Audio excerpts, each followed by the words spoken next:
Marriage registered कराने के लिए आपको कुछ डॉक्यूमेंट्स की ज़रूरत पड़ती है। वो डॉक्यूमेंट्स कौन कौन से हो सकते हैं? देखिए, आपको पहले तो 2 आईडी चाहिए होती है। वो 2 आईडी क्या हो सकती है? आपका डीएल हो सकता है, आपका आधार कार्ड हो सकता है, पैन कार्ड हो सकता है, जो भी आपके पास अवेलेबल है। आपको 2-2 गवाह चाहिए होते हैं दोनों पार्टी के, ठीक है? आपको 6-6 फ़ोटो चाहिए होती थी दोनों पार्टी की, और एक एज प्रूफ चाहिए होता है, ठीक है? एज प्रूफ में आप जैसे हाई स्कूल की मार्कशीट अपनी रख सकते हैं, ठीक? या फिर बर्थ सर्टिफिकेट आपके पास है, जन्म प्रमाण पत्र, वो आप रख सकते हैं। अब प्रश्न ये उठता है कि तमाम लोग का ये रहता है कि वो अपने परिवार वालों की मर्जी से शादी नहीं करते हैं। उनकी अलग से कह सकते हैं कि प्रेम विवाह होता है, और वो किसी भी तरीके से फैमिली के साथ आकर के शादी नहीं कर सकते। उनकी सिचुएशन ऐसा बनती है, जबकि उन्हें मौलिक अधिकार दिया गया है कि वो अपने अनुसार, अपनी इच्छा अनुसार अपने पार्टनर का चयन कर सकते हैं। शादी आप जिस भी सिचुएशन में कर रहे हैं, ये कहीं गलत कहीं सही है, वो आप अपने हिसाब से चयन कर सकते हैं। सबकी अलग अलग जज करने के लिए उनको भाई किसी को रोका नहीं जा सकता है कि कौन किस तरीके से जज कर रहा है आपकी शादी को। लेकिन अब मान लीजिए कि आपने शादी कर ही ली है, या फिर भाग के जिसे कहते हैं शादी कर ही ली है। एक हिंदू फैमिली को शादी करनी हुई, जहाँ पे लड़का और लड़की दोनों हिंदू हैं, तो जनरली जाते हैं कहीं पे भी मंदिर में शादी करते हैं, और फिर बाद में जा कर के वो मैरिज रजिस्टर्ड कराते हैं। फिर भी उनके लिए एक प्रॉब्लम बनी रहती है कि जो लड़की की फैमिली रहती है, वो कहीं ना कहीं आपको रेप के मुकदमे में, अगर लड़की की एज अगर कम है तो पॉक्सो में, ठीक है, या फिर आपको अबडक्शन में, किडनैपिंग में, ऐसे में मुकदमे में आपको फंसा देती है। फिर अब आपको उसके लिए रेमेडी क्या-क्या है? देखिए, आप पहली चीज़ तो नैतिकता के आधार पर ये चीज़ें बहुत ही गलत होती हैं अगर देखी जाए, बट कई सिचुएशन होती है कि आप शादी कर लेते हैं, मानते नहीं हैं, तो आपको बचाव क्या-क्या मिलता है, ये आपके लिए बहुत ज़्यादा ज़रूरी होता है। एक कहावत ये है कि अधिकतर जो मैक्सिमम टाइम पे देखा जाता है, वो मजनू ही पत्थर खाता है और लैला हमेशा महलों में ही मरती है, ठीक? तो इसलिए लड़कों के लिए ज़्यादा सावधानी बरतनी चाहिए, क्योंकि जो केसेस फाइल होते हैं, वो अगेंस्ट में हमेशा किसके होते हैं? मेंस के, ठीक? लड़के के। तो उन्हीं को ज़्यादा बचाव रखना होता है, और उनका बचाव कर कौन पाएगी? वो लड़की जिससे वो शादी कर रहे हैं, ठीक है? अब जब ऐसी स्थिति बन जाती है, आपने शादी कर ली, सपोज करिए किसी मंदिर में आप जाके शादी कर लेते हैं, ठीक है?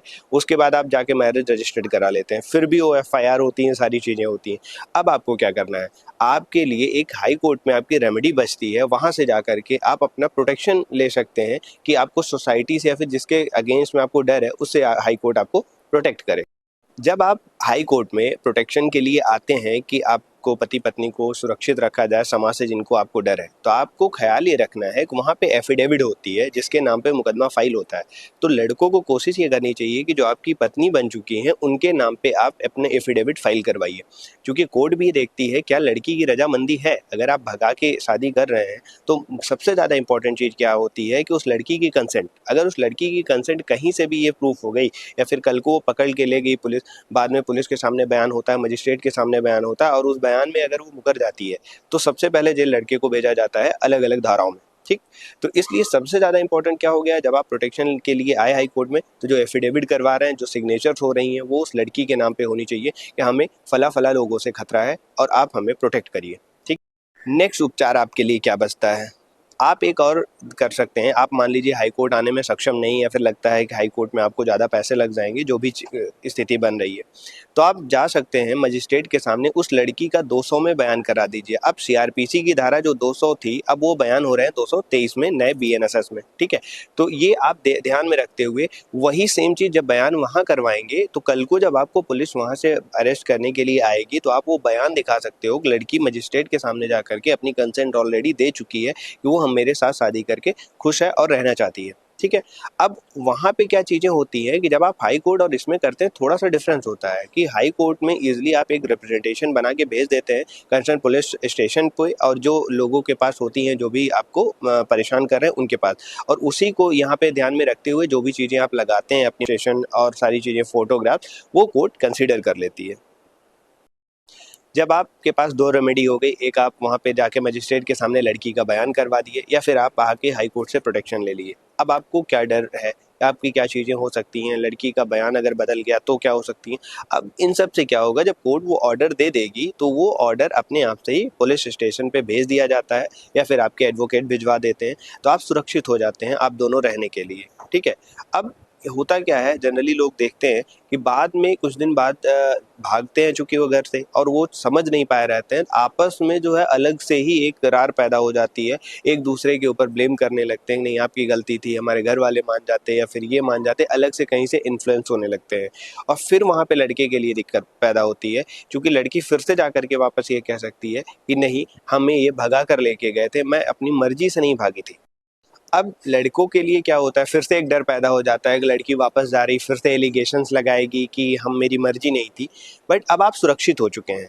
अगर आप वहाँ पे मजिस्ट्रेट के सामने वाला बयान करा चुके हैं या फिर हाई कोर्ट से प्रोटेक्शन ले चुके हैं, तो उस लड़की की जो अभी तक संगीन धाराओं में फंसाया जा सकता था, जैसे आपको लेके भगाने वाली धारा है, ठीक, किडनैपिंग, अबडक्शन की, रेप की, अब इन सब संगीन धाराओं से आप बच चुके हैं।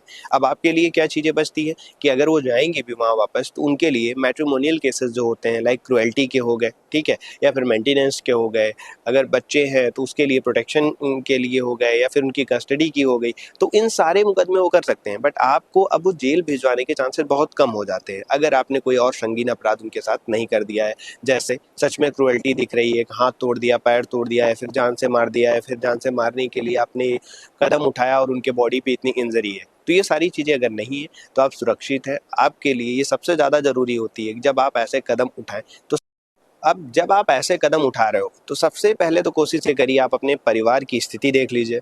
परिवार कैसा है, आप क्या सच में सही कर रहे हो, गलत कर रहे हो, एक बार अपना नैतिक धर्म देख लीजिए। फिर भी अगर आप ऐसा कर चुके हैं या फिर करने के लिए सोच ही चुके हैं, तो फिर आप किसी अच्छे एडवोकेट से मिलके एडवाइस ले लीजिए जो आपको सही से बचा सके। क्योंकि मैंने प्रोसीजर बता दिया, बट इसके अंदर बहुत सारी डीप चीज़ें हैं जो कि उस समय कोर्ट में काम आती हैं और जो एक एडवोकेट ही समझ सकता है, जो सही तौर पे आपको सही रास्ता दिखा सकता है। ये तो सारी बातें हो गई जब हिंदू रीति रिवाज से शादी हो रही है, हिंदू कम्युनिटी की शादी हो रही है। कई बार ये कंडीशन बनती है, हिंदू मुस्लिम में शादी करनी होती है। देखिए, अगर उत्तर प्रदेश की बात करें तो यहाँ पे कन्वर्जन जो है अनकॉन्स्टिट्यूशनल कर दिया गया है, इलीगल कर दिया गया है, उसके लिए बहुत अच्छे पनिशमेंट की व्यवस्था कर दी गई, जिसके लिए अब आप सोच भी नहीं सकते। ये एक तरीके से धर्मांतरण करना किसी भी सोसाइटी के लिए ये उसके धर्म के प्रति आघात होता है, ठीक है? तो ये बहुत अच्छा कानून भी है। लेकिन अगर उनको शादी करनी है, अब वो शादी कैसे कर सकते हैं? तो उनके लिए स्पेशल मैरिज एक्ट बनाई गई है। उसके थ्रू जाकर के वो अपनी शादी रजिस्टर्ड करवा सकते हैं और एक साथ रह सकते हैं बिना किसी के धर्म में हस्तक्षेप किए हुए। Thank you so much.